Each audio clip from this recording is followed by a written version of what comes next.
How do the best directors handle conflict and crisis?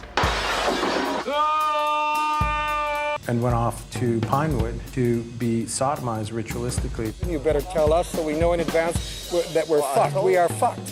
If you don't need me tonight, I'm happy to go home. You in focus on that one? Oh, yeah. That's what it's like. What do you do if your lead actor has a heart attack? Your set is destroyed by a hurricane, you're millions over budget, weeks over schedule, and the studio is thinking of replacing you. For these directors, that was just another day on set. My name is Kamran Rathod. I'm a writer-director, and I love watching behind-the-scenes docs for the simple reason that misery loves company. It's comforting knowing that some of the best directors of all time have seen some dark days on set too. It's motivation and inspiration. Okay, I'm really scared, guys. The first time I've been scared on this movie. The behind-the-scenes documentaries on these films have a lot to teach filmmakers. Through these 6 films, you can see the importance of preparation, poise, communication, and patience. And speaking of patience, first up is Megadoc. The importance of listening to people's concerns and being a skilled interpersonal communicator comes to light when you watch this documentary about the making of Megalopolis. Director Francis Ford Coppola and actor Shia LaBeouf end up butting heads time and time again.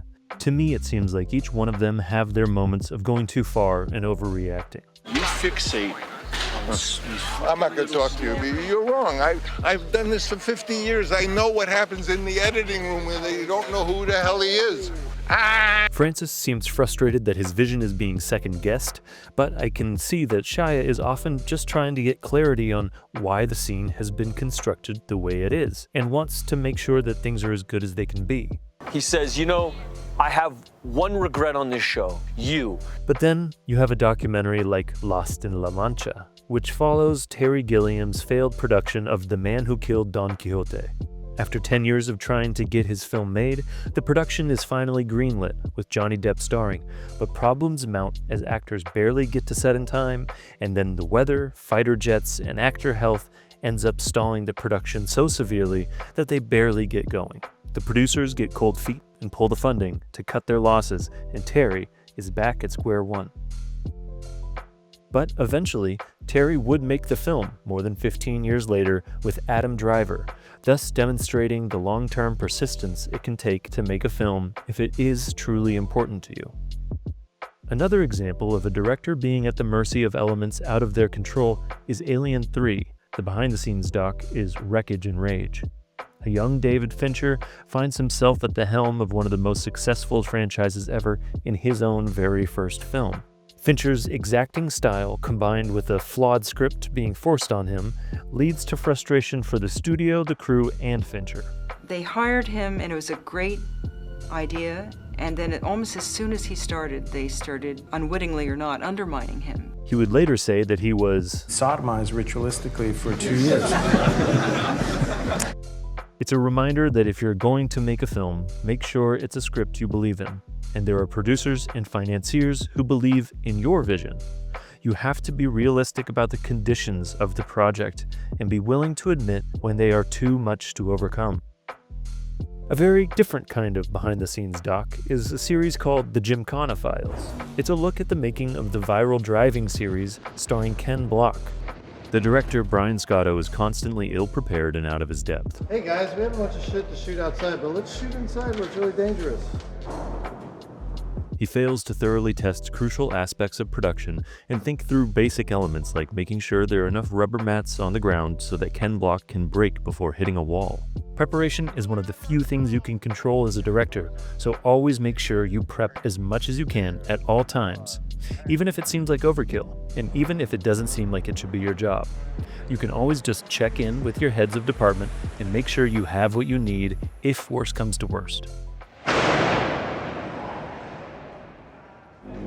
It blows me away that I'm the only one thinking that, I'm not going to be able to stop. Brian was just done. Can't deal with him. And I'm like, oh, okay. And then there's the most infamous documentary on the making of a film, Hearts of Darkness, about the 240 days of production on Apocalypse Now, down in the Philippines. I love the smell of napalm in the morning. At many points in the film, Francis's willingness to be flexible is the only thing that kept the momentum going. At one point, lead actor Martin Sheen had a heart attack and stepped away from shooting for 3 whole weeks, but in that time, Francis stayed nimble. He shot everything that he could without Martin to ensure that he was keeping the crew and cast engaged, instead of just sitting around. There's also a moment where a local tribe who was cast in the film are having a ceremony and they sacrifice a water buffalo.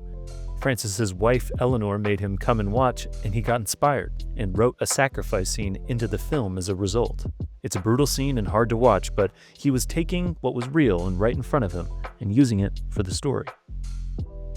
And lastly, we have another Terry Gilliam behind-the-scenes documentary, The Hamster Factor, on the making of 12 Monkeys with Brad Pitt and Bruce Willis. This film has the exact opposite outcome of Lost in La Mancha because 12 Monkeys became a box office success and earned multiple awards and nominations, but watching The Hamster Factor, you can see that there's many times where Gilliam's exacting vision creates tension on set, putting them behind schedule and over budget. Yeah, I don't agree. I mean, I'll certainly do it. I'll try it. I think we have a can of worms here that she's a frail woman. There's an argument to be made that it was worth the friction because the film was successful, but it's also worth noting that one of Gilliam's favorite scenes in the film is not one that he wanted to shoot, and argued against it vehemently. But when the producers made it work in the budget and they shot the scene, it resulted in one of Terry's favorite shots in the entire film. He even said, "That shot got in, and the shot wouldn't have been made had not Chuck persisted, and me being just spiteful and coming up with the most expensive solutions, hoping that it wouldn't happen."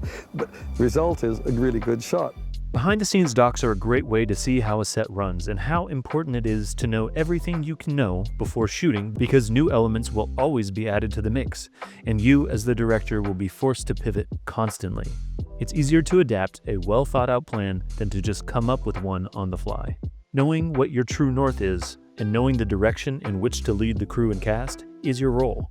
Every day, you will be tested and questioned, so you have to do everything you can to be sure of yourself and your vision, because it's all going to be challenged.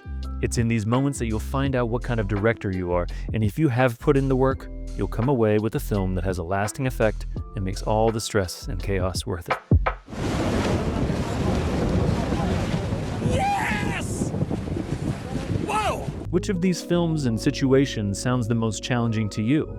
And what are some of your favorite behind-the-scenes documentaries? What are some of the lessons that you've learned from watching other filmmakers? Let me know down in the comments, and don't forget to like and subscribe. My name is Kamran Rathod, and I'll see you in the next one.